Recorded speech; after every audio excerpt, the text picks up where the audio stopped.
Êtes-vous plutôt colère ou plutôt fuite? Vous avez remarqué peut-être autour de vous qu'il y a des personnes qui sont tout à fait charmantes dans la vie de tous les jours, quand tout va bien, mais alors, elles peuvent se mettre en colère au quart de tour dès qu'il y a une tension. Elles sont prêtes à partir au combat dès que quelque chose les touche ou ne leur convient pas. Et bien entendu, elles mettent à ce moment-là en cause les autres. Tout le problème vient toujours des autres. D'une certaine manière, c'est pas moi, c'est l'autre. Et dans cette manière d'être vis-à-vis des autres, elles considèrent, ces personnes-là, que leur vie est un combat. Elles doivent défendre une cause ou simplement lutter pour survivre. Dans tous les cas, vous avez peut-être constaté, elles sont dans l'idée qu'il faut se battre et que la vie est une lutte. C'est la struggle for life, la lutte pour leur vie, la vie. Je dois me battre, je dois me battre, je dois me battre. Et quand quelque chose ne me convient pas, eh bien, je vais être agressif vis-à-vis des personnes qui m'empêchent de me réaliser moi-même. Voilà, ça c'est les personnes structurées sur la colère. Mais il y a aussi des personnes plutôt fuites. Elles sont liées à l'émotion de la tristesse. Quand quelque chose ne va pas, elles sont plutôt tristes, elles se renferment, elles s'éteignent. Moi, j'en connais beaucoup dans le développement personnel et je fais partie de ces personnes-là. Je suis une personne fuite, pas une personne colère, une personne fuite. Et effectivement, quand cette tristesse est très forte, il peut même y avoir une sorte de plainte et puis facilement de la déprime derrière. Oh, les choses ne vont pas bien et je suis triste parce que ça ne me convient pas. Et je dois faire quelque part le deuil de tout ce qui ne va pas dans ma vie. Je dois m'en séparer, je dois m'éloigner de tout cela parce qu'en fait, je vais plus loin, je quitte, je fuis, non pas parce qu'il y a de la lâcheté, mais simplement pour retrouver mon équilibre intérieur. Et j'ai l'impression que, avec la colère, je n'y arriverai pas. Ce ne sera pas possible.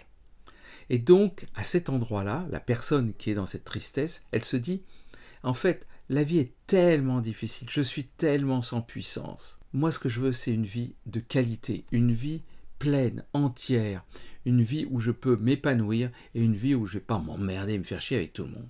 Donc, qu'est-ce que je fais? Plutôt que de me battre, eh bien, je vais plus loin. Elles se disent, ce n'est pas la peine de se mettre dans des états de colère, d'énervement, simplement parce que des choses ne me vont pas. Je travaille sur moi, je suis dans l'acceptation, voilà, je fais un processus et tout va bien. Et puis si je n'y arrive pas, eh bien je vais plus loin. Et de ce fait, pour éviter l'affrontement, eh bien ces personnes-là vont dire que c'est pas grave, on diminue l'importance. Vous voyez, les gens structurés sur la colère, ils augmentent. Quoi? Mais oui, mais c'est terrible, c'est inacceptable. Et puis les personnes qui sont au contraire structurées sur la fuite, elles disent, oh, c'est pas si grave que ça. Finalement, non. On va faire avec, on va se débrouiller. Vous voyez que les deux comportements sont tout à fait OK. Hein, certains vont, et c'est important parfois dans la vie de savoir se battre, et d'autres moments, c'est important de savoir dire, bah voilà, j'accepte parce que c'est comme ça. La vie, c'est comme ça. Par exemple, si quelqu'un de votre entourage meurt, eh bien, vous ne pourrez pas vous structurer sur la colère. S'il y aura peut-être un moment de colère, en disant « Quoi, mon enfant est mort, c'est terrible, mais je ne veux pas, Dieu est méchant, je vais me battre, etc. » Mais puis à un moment, bah non. Vous devrez entrer dans le deuil. Ce qui est important, c'est pas de dire l'un est meilleur que l'autre. Les deux sont aussi bons. Simplement de voir qu'il y a des personnes qui sont plus structurées sur la colère, d'autres plus structurées sur la fuite. Et ce qui est intéressant, c'est qu'en fait, cela correspond aux réactions primaires qui sont câblées dans notre être.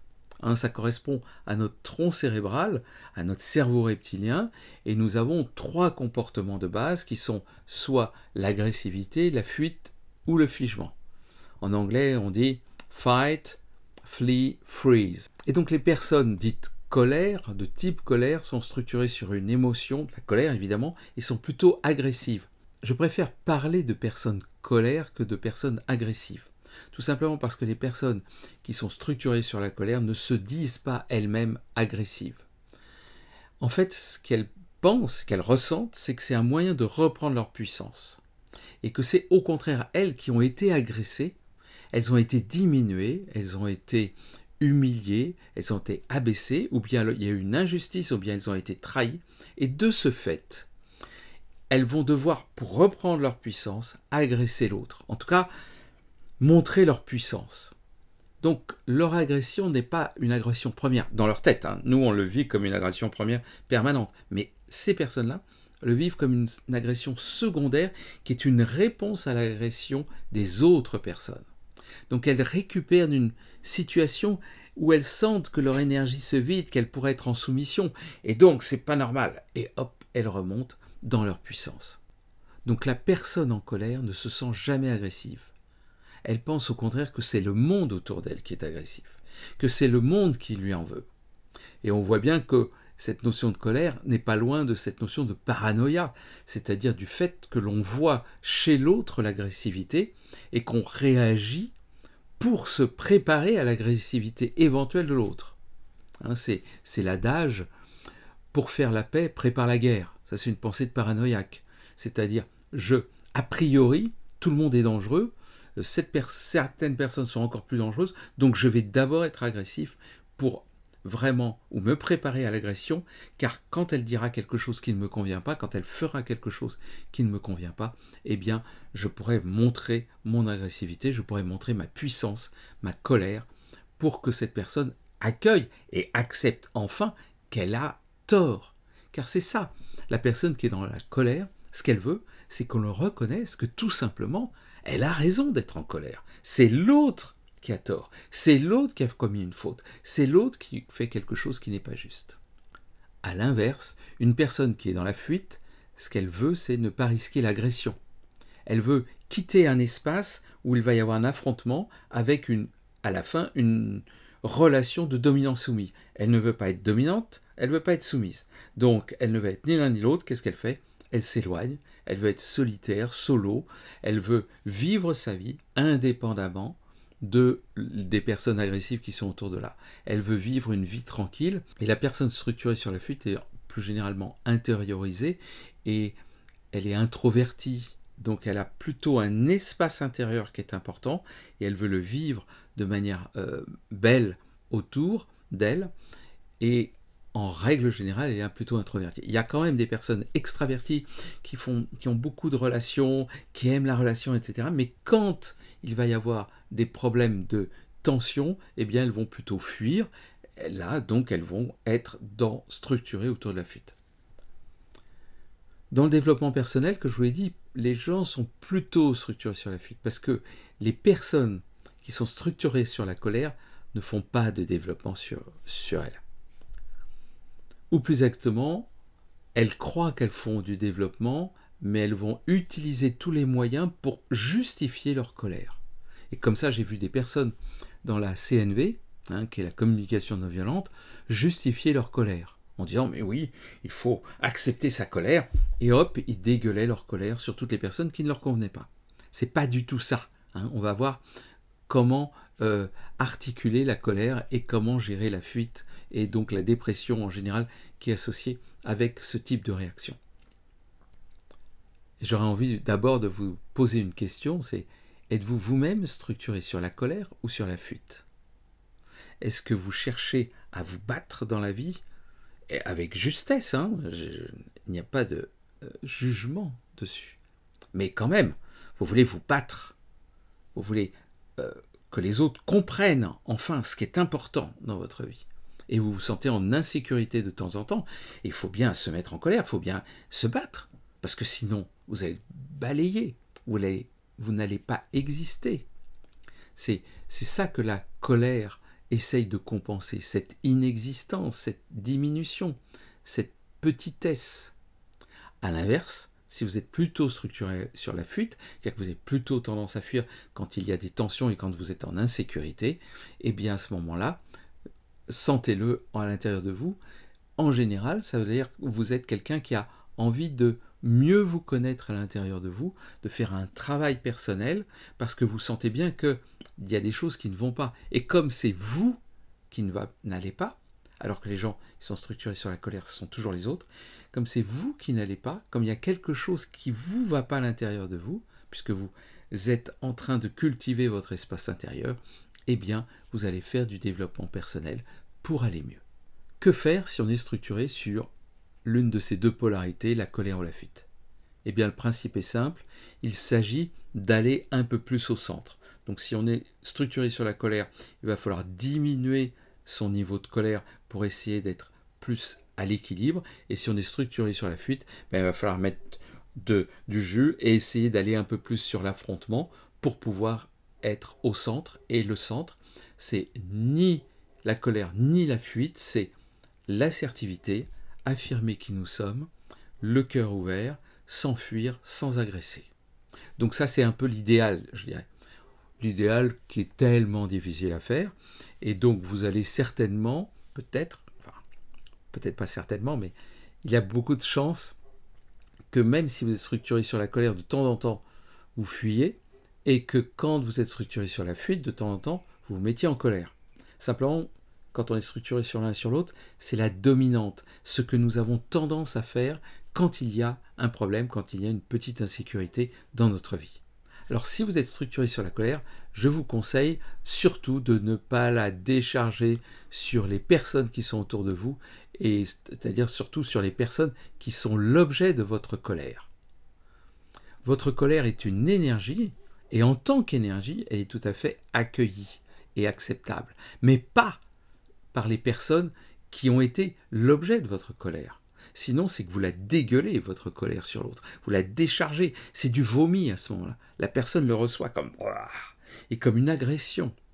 Les autres n'ont pas à supporter votre colère, tout simplement pour vous sentir reconnu, pour vous sentir aller mieux.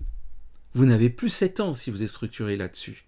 Grandissez et déchargez votre colère à l'extérieur, sur un coussin, un punching ball si vous en avez un, mais pas sur les personnes qui vous entourent. Il faut bien comprendre que la colère, c'est un comportement infantile, où l'on se croit grand si les autres se soumettent. On cherche par la colère à ce que les autres s'abaissent, au départ parce qu'on se sent bas, bien sûr, pour remonter. Mais le principe derrière, allez le voir, c'est que la colère cherche à abaisser l'autre. Et il n'y a pas de colère juste. C'est une croyance ridicule qui vient un peu du christianisme et de la scène que vous savez qu'on rapporte dans les évangiles où Jésus fiche en l'air, éloigne les marchands du temple.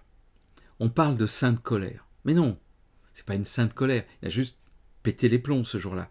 Il aurait eu plein d'autres solutions pour que ça fonctionne beaucoup mieux parce que, en fait, dès qu'il n'était plus là, les marchands du temple, ils sont revenus. Donc en fait, il n'a pas transformé la situation, il s'est simplement énervé, parce que évidemment, c'était insupportable pour lui, et donc ça prouve qu'en fait, il était plus structuré sur la colère que sur la fuite. Le chemin, quand on est dans la colère, il s'agit de passer de l'expression physique de la colère, d'accord, à une acceptation de l'énergie de la colère. Alors j'essaie de m'expliquer, c'est pas facile à comprendre. Exprimer sa colère physiquement contre les autres, c'est décharger cette énergie sur les autres. Là, au contraire, ce que je vous propose, c'est de décharger votre énergie ailleurs, dans la nature, sur des coussins, etc., etc. Mais vous pouvez aussi l'utiliser, cette énergie. Par exemple, comme ça vous énerve, eh bien vous allez commencer à écrire sur une feuille de papier. Et vous allez peut-être écrire un super texte, parce que vous allez être pris par la colère, et cette colère, vous la transmutez, vous la transformez en quelque chose qui va être utile. Et vous allez peut-être écrire votre meilleure nouvelle ou roman, tout simplement parce que vous avez été pris d'une grande colère. Bien entendu, vous pouvez dire aux autres « je suis en colère ». Et vous pouvez décharger votre colère ailleurs que sur les personnes, particulièrement les personnes qui sont l'objet de votre colère. Si vous êtes en colère, mais que l'autre, c'est votre meilleur ami, et que vous êtes en colère, par exemple, contre votre patron, et que vous en parlez à votre meilleur ami, de toute façon, vous ne serez pas en colère contre votre meilleur ami. Donc l'autre, il peut accueillir, bah ouais, je vois que tu es en colère contre ton patron. Mais si vous le déchargez, à ce moment-là, ça sera inefficace. Dans notre société à l'heure actuelle, c'est inefficace. Peut-être qu'à l'époque des cavernes ou à l'époque du Moyen-Âge, c'était efficace, parce que quand vous étiez en colère, ça voulait dire que derrière, si les autres ne se soumettaient pas, vous alliez leur casser la figure. Et vous allez montrer vos biscottos. Mais de nos jours, quelqu'un qui tape quelqu'un d'autre, eh bien, il est emmené au poste de police. C'est-à-dire que ce n'est plus efficace du point de vue de la personne qui est en colère. Elle ne va pas pouvoir soumettre les autres uniquement par la colère. Par contre, si elle est dans sa puissance, si elle exprime les choses à partir de son centre, évidemment, là, elle va pouvoir impacter le monde. Donc, de nos jours, la colère n'est plus la marque des dominants, c'est même plutôt l'inverse. Et dans le développement personnel, en général, ceux qui se mettent en colère, on les considère comme des petits garçons, des petites filles qui n'ont pas grandi et qui se croient encore au jardin d'enfants et qui pensent que, voilà, comme des petits gamins, ils disent, on va piquer sa colère et que, de ce fait, les choses vont être transformées. Non, ce n'est pas comme ça que ça se passe. À l'inverse, si vous êtes structuré sur la fuite, eh bien, il va falloir un peu plus oser la colère, ou en tout cas oser l'affrontement, oser la confrontation, même si c'est un peu désagréable au début.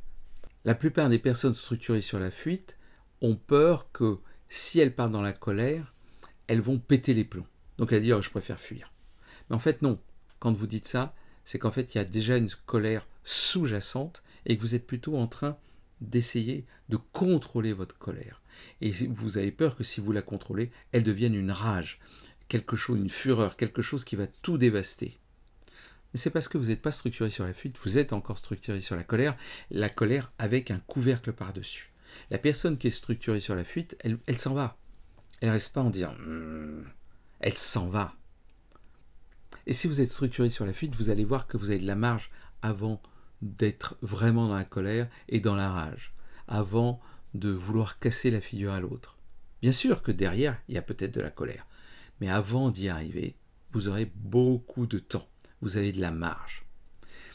Mais l'important, profondément, n'est pas de vous mettre en colère, mais de trouver le courage d'affronter l'autre, afin de vous positionner, et vous-même de savoir où vous êtes, d'être en mode assertif, d'affirmer exactement ce que vous voulez, de poser vos limites, de savoir où vous êtes. Au début, parfois, cela passe par une sorte d'irritation, un peu d'énergie de colère qui va vous permettre de débloquer des situations. Mais en fait, si vous voyez que vous passez à la rage, ce n'est pas non plus la solution. En aucun cas, la forte colère ne peut résoudre un problème relationnel. Donc si vous êtes dans la fuite, c'est vraiment ne plus partir, ne plus fuir. Quand vous êtes dans la colère, c'est arrêter d'être dans la colère pour au contraire accueillir l'autre et commencer à vous ouvrir à autre chose et voir que tout simplement les personnes ne sont pas là pour vous agresser. Mais quand vous êtes dans la fuite, il est important aussi de ne pas fuir, de rester là, d'arrêter de faire ce que vous connaissez le mieux au monde et qui ne vous apporte rien. Alors maintenant, que faire quand on est avec quelqu'un qui est dans l'une de ces polarités, plutôt dans la colère, plutôt dans la fuite? Et ça, c'est un problème qui arrive avec des amis, de manière professionnelle, et très souvent aussi dans la relation de couple. Très souvent, dans les relations de couple, il y a une des personnes qui est un peu plus structurée sur la colère, et l'autre sur la fuite, ou les deux sont sur la fuite, ou les deux sont sur la colère. Alors quand les deux sont sur la colère, ça pète, ça pète, ça pète, ça pète, ça pète, en permanence. Rien n'arrive à se résoudre. Quand l'un est sur la colère et l'autre sur la fuite, il y en a un qui puis l'autre, il s'en va. Donc ça marche pas non plus, on se rejoint pas. Quand les deux sont sur la fuite, le moindre problème, il n'y a plus personne. Donc on voit bien qu'il faut résoudre d'une certaine manière cette difficulté qui est liée à cette polarité. Donc bien comprendre que si vous êtes une personne qui est en colère, elle se sent dévalorisée au moment où elle est en colère. C'est qu'elle manque d'amour, elle manque de reconnaissance. Donc l'idéal, quand on est confronté à une de ces personnes, c'est de leur donner de la valorisation et de l'amour. Mais sans se soumettre. Et c'est là qu'est difficile. L'idéal, si c'est votre conjoint ou votre conjointe, votre amoureuse, votre amoureux, vous êtes ensemble, prenez-le dans vos bras et dites-lui « je t'aime ». Mais il faut le dire avec son cœur. C'est très difficile à faire. Moi, j'ai passé 2 ans avec une personne dans ma vie, avec une personne structurée sur la colère, mais structurée vraiment sur la colère. Donc, évidemment, je subissais énormément de reproches, énormément de son énervement, car rien n'allait de mon comportement. Et j'ai tout essayé. Et c'est à partir de ce moment-là que j'ai commencé à comprendre comment on fonctionnait sur la fuite, sur la colère. Donc moi, je suis sur la fuite. Donc quand elle t'était... Moi, je partais. J'allais dans mon bureau, etc. Je partais. Je fuyais la situation pour ne pas l'envenimer. Et c'est d'ailleurs pas si mauvais que ça. Si l'autre personne n'est pas complètement structurée dans une colère très forte, qu'il y a une tension, on part un petit peu tous les deux dans la colère, puis finalement il y a un des deux qui s'en va, l'autre il n'a plus rien pour manger. Mais quand il est vraiment en fureur, alors il a envie de se battre, il a envie d'avoir quelqu'un. Donc il vous injurie, il vous traite de lâche, etc. En tout cas moi c'est ce qui se passait. Donc au bout d'un moment ça venait de me toucher, et comme j'étais quand même pas si loin que ça, j'entendais, donc au bout d'un moment ma colère revenait. Donc je suis structuré préférentiellement sur la fuite, mais derrière, il y a une colère. Comme les gens qui sont structurés préférentiellement sur la colère, le jour où ça ne fonctionne plus, vous les verrez fuir. Nous avons toujours un principal et un secondaire qui est notre soupape de sortie. On a toujours le tertiaire, malheureusement, qui est le figement, c'est-à-dire on fait le mort, là quand on ne peut plus ni être en colère ni fuir. Souvent ce qui était le cas quand on était gamin, quand on était tout petit, et qu'on ne pouvait pas fuir, et que nos parents nous empêchaient d'être en colère quand quelque chose n'allait pas. Donc, pas de colère, pas de fuite, qu'est-ce qu'on fait? On se renferme, et c'est le figement. Et beaucoup de traumas sont liés à des problèmes de figement. Donc dans les personnalités plus adultes, on va dire, il y a un peu de colère, un peu de fuite, et quand la personne se fiche, c'est qu'il y a un trauma qui remonte. Il y a quelque chose qui l'emporte et qui fait que elle rejoue une scène passée, et dans cette scène passée, elle n'a pas su agir. Elle n'a pas su agir en étant en colère, elle n'a pas pu fuir, elle a été désemparée, elle s'est figée. Et tout simplement, en revivant une situation semblable, eh bien elle va revenir dans cet état-là, dans cet état de figement. Et quand on est avec une personnalité structurée sur la colère, un peu donc ce que je vivais, donc j'ai essayé donc d'abord la fuite. Donc au bout d'un certain temps, à force d'entendre des reproches de loin et me traiter de lâche, évidemment ça venait me toucher, donc au bout d'un moment je passais en colère et je revenais et on passait en colère. Et ce que je vois, c'est que rien n'est jamais sorti de cette situation-là. La première situation créait une sorte de tension qui n'arrivait pas à se résoudre. La colère ne fonctionne pas. Alors qu'est-ce qui fonctionne avec une personne qui est en colère? Comme je vous l'ai dit, c'est de la prendre dans les bras. Et si vous dites à cette personne « je t'aime, mon amour, et en fait, je te veux du bien, mais tu as raison, et tout ça, voilà », vous sans essayer de la convaincre d'autre chose, sans essayer de lui faire changer, et que vous êtes capable de l'écouter en la prenant dans les bras et en étant en amour, là, vous allez complètement décoincer cette personne. Mais pour le faire, c'est waouh, c'est super difficile. Donc, dans ma vie, j'ai réussi à le faire quelques fois. La plupart du temps, quand ça ne marche pas, je repars dans ce qui m'est facile pour moi, c'est-à-dire d'abord la fuite. Et par contre, je ne reviens plus avec la colère, même quand on me traite de tous les noms, je vais encore plus loin. Pourquoi? Parce qu'au moins l'avantage de la fuite, c'est que ça ne remet pas de l'huile sur le feu. Au bout d'un certain temps, ça va se calmer. Ok, la personne qui est en colère n'a pas pu la décharger vraiment sa colère, mais au moins elle se calme.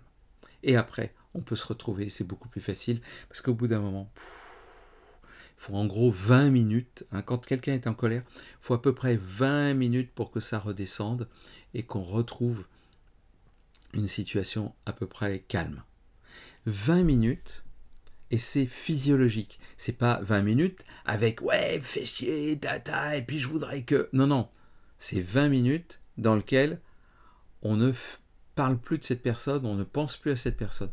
Il faudra quand même 20 minutes dans le corps pour descendre par tous les états de colère, depuis « ouais, elle me fait chier », puis « ouais, un petit peu elle me fait chier, mais ouais, c'est énervant quand même, ouais, un petit peu ». Puis « ouais, mais vu de son point de vue quand même, ouais, c'était pas facile pour elle, ouais. Puis en fait, puis je l'aime ». Ça, faut au moins 20 minutes pour descendre. C'est physiologique, vous n'y pouvez rien. Ça fait partie de votre structure mentale. Et si vous n'avez pas beaucoup travaillé sur vous pour éviter de monter dans cet niveau de colère, eh bien, ça mettra minimum 20 minutes pour redescendre. Alors, si vous êtes avec une personne qui est sur la fuite, qu'est-ce que vous pouvez faire? À condition vous-même de ne pas être en colère, bien sûr, et de ne pas être en fuite. Eh bien, le principe, c'est de rechercher la personne qui fuit. Elle a tout simplement besoin de soutien, elle a besoin d'amour, elle pense que le monde lui en veut, elle pense que le monde est injuste, que le monde est terrible pour elle. Et elle entre dans « c'est injuste ce qui se passe pour moi », ou on me rejette. Donc en fait, en fuyant, elle tend à penser qu'elle a encore de meilleures raisons de fuir. C'est-à-dire qu'elle tente à justifier à chaque fois sa manière de vivre, le fait qu'elle fuit. Elle a raison de fuir parce que d'une certaine manière, le monde lui en veut. Mais le monde que lui en veut, elle ne va pas se battre pour le changer. Elle va juste fuir pour aller dans des espaces où le monde ne lui en veut pas. Les personnes structurées sur la fuite, en fait, elles partent. Elles vont voir d'autres personnes. Dans un couple, si il y a trop de fuite, un jour elle s'en va, parce que c'est plus possible de rester. Et hop, elle va aller avec quelqu'un d'autre, puis bien entendu, cela se repassera, et puis elle ira vers quelqu'un d'autre et quelqu'un d'autre. En fait, elle va avoir toujours l'impression que ça ne va pas, et comme elle ne va pas se battre, eh bien, elle va partir, elle va rencontrer d'autres personnes. Et tant qu'elle n'a pas compris qu'en fait, ce qu'elle fuit, c'est une part d'elle-même, eh bien, elle va continuer à fuir, et elle ne va jamais réussir profondément à s'affirmer, à mettre ses limites, et à affirmer qui elle est profondément. Alors c'est quoi l'idéal ? Je l'ai dit tout à l'heure, l'idéal c'est d'être au centre. Ne pas fuir, ne pas se mettre en colère, simplement être assertif et dire ce que l'on pense, ce que l'on a réellement sur soi. Et si possible, mettre de l'humour lorsqu'on bascule, sentir que je vais être emporté par la colère, je vais être emporté par la fuite, je vais être emporté par quelque chose. Mais en fait, c'est pas si grave que ça. Ça va passer comme tout le reste. C'est juste une émotion qui passe. Et en fait, toutes les raisons de se mettre en colère ou de fuir ne sont que des fausses raisons parce qu'elles sont à l'intérieur de nous, ces raisons-là. Le monde ne fait que déclencher des triggers, d'appuyer sur des boutons, mais en fait, cette énergie de colère, cette énergie de fuite est déjà en nous. Et pourquoi ? Parce que dans toute notre histoire, eh bien, nous avons subi un certain nombre de situations et nous avons réagi. Par la colère, ça a à peu près fonctionné, ou par la fuite, ça a à peu près fonctionné. Donc, on tend à reproduire ce que l'on a déjà vécu quand on était plus jeune. Donc, le principe fondamental lorsqu'on est dans la colère ou dans la fuite, c'est d'accueillir l'énergie. Je ressens de la colère, de la tristesse, j'accueille cette énergie en moi, dans mon corps. Ma technique, c'est vraiment de me focaliser sur le premier chakra, qui est situé au centre, au centre de l'être, entre l'anus et les organes génitaux, et de se relâcher dedans, en respirant dans cet espace. Et c'est une technique qui permet vraiment de se détendre, et de ne pas aller ni dans la colère ni dans la fuite, surtout de se détendre par rapport à l'activation qui est en train de nous faire monter d'un côté ou de l'autre. Donc le principe, c'est de ne pas se laisser envahir par cette énergie, juste l'accueillir, mais pas qu'elle nous déborde, ou qu'elle nous fasse fuir, ou qu'elle nous mette en colère. Il ne s'agit pas de la décharger à l'extérieur, il s'agit juste de l'accueillir. L'accueillir, c'est pas mettre un couvercle par-dessus. Attention, c'est ce qu'on croit. On dit « je vais la réprimer, cette énergie ». Il ne s'agit pas du tout de réprimer cette énergie, il s'agit au contraire de la laisser vivre, de la laisser s'exprimer à l'intérieur, dans son corps. Ça va vous faire des tas de trucs bizarres dans le corps, vous sentirez de la chaleur partout, des douleurs peut-être, puis vous allez voir, au bout d'un moment ça passe, et c'est comme une vague qui s'en va, et après vous êtes détendu, vous allez beaucoup mieux. C'est la meilleure des techniques pour dépasser tous ces problèmes d'émotions envahissantes qui nous font soit fuir, soit nous mettre en colère. J'espère que cette vidéo vous a plu, et si elle vous a plu, je vous invite à mettre un like, un pouce vers le haut, et si elle vous a vraiment plu et que vous voulez voir d'autres vidéos de ce genre, eh bien abonnez-vous et même appuyez sur la petite cloche pour être averti des nouvelles vidéos qui seraient postées sur cette chaîne.